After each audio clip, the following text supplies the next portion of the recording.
힙합씬은 지금도 점점 작아지고 있어요. 네, 안녕하세요. 뉴율입니다. 2009년부터 지금까지 마이크 스웨거를 진행해 오고 있지만 힙합씬이 점점 작아지고 있음을 체감하고 있습니다. 힙합씬의 가장 큰 전성기라고 할 수 있었던 시절은 쇼미더머니 트리플 세븐, BY CJM이 주목을 받았던 그때입니다. 그때 이후로 몇 년 지나지 않아서 코로나가 우리를 찾아왔고요. 많은 래퍼들이 무대를 잃고 많은 레이블들이 문을 닫게 되었습니다. 그리고 지금도 코로나가 우리를 찾아온 이후로도 많은 시간이 흘렀지만 여전히 앞으로도 개인적으로는 어려워질 거라고 전망을 하고 있습니다. 힙합씬에 가장 큰 영향력을 주고 있는 건 쇼미더머니, 두 번째는 딩고, 세 번째는 마이크 스웨거라고 저는 개인적으로 생각을 하고 있습니다. 쇼미나 딩고는 자본으로 볼 수 있는데요. 여기서 우리가 알아야 할 게 자본은 단순히 숫자만 보고 움직인다는 사실입니다. 물론 프로듀서분들과 작가님들의 노고를 모르는 바는 아니지만 자기보다 큰 자본에 고개를 숙일 수밖에 없는 것. 사람들 입에 오르내리면 돈이 되고 그렇지 않으면 자본은 빠져나가는 수순을 밟게 되죠. 그렇다면 자본은 처음부터 척박한 땅을 일구고 경작을 하느냐? 절대 그런 법이 없죠.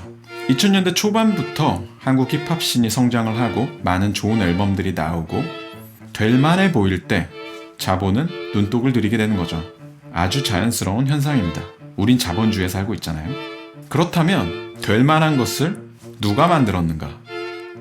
만든 사람들에게 베네핏이 공평하게 돌아가는가? 저는 지금 동화 같은 이야기를 하고 있는 거죠.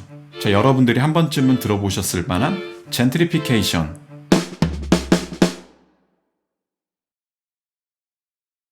홍대를 중심으로 문화가 발전하고 상권에 사람들이 많이 몰려들기 시작했을 때 자본이 들어와 큰 높은 건물을 만들고 그 환경을 만들었던 아티스트들이 자본에 의해서 떠나야만 한다는 문화적 젠트리피케이션 현상이 벌어지고 있는 겁니다.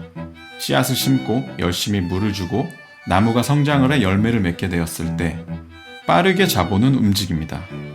돈이 될 만한 것이 눈에 들어오니까요.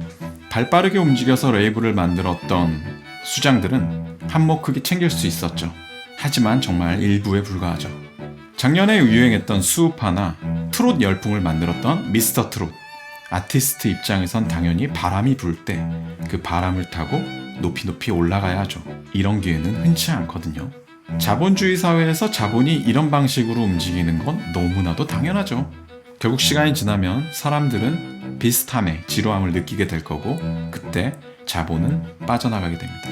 힙합씬이 작아지기도 전에 자본은 미리 빠져나갈 겁니다. 그래서 제가 여기에 어떠한 리스펙이 없다고 얘기를 하는 거죠. 그러면 어떻게 되느냐?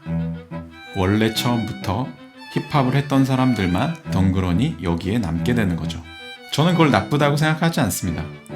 당연히 밟아야 하는 수순일 뿐이고 뾰족한 수라는 것도 없고 막을 방법도 없지만 그래도 다만 인식하고 있으면 덜 상실감이 들지 않을까요? 예전에 마이크 스웨거 인터뷰를 할 때 이런 질문을 받은 적이 있었습니다.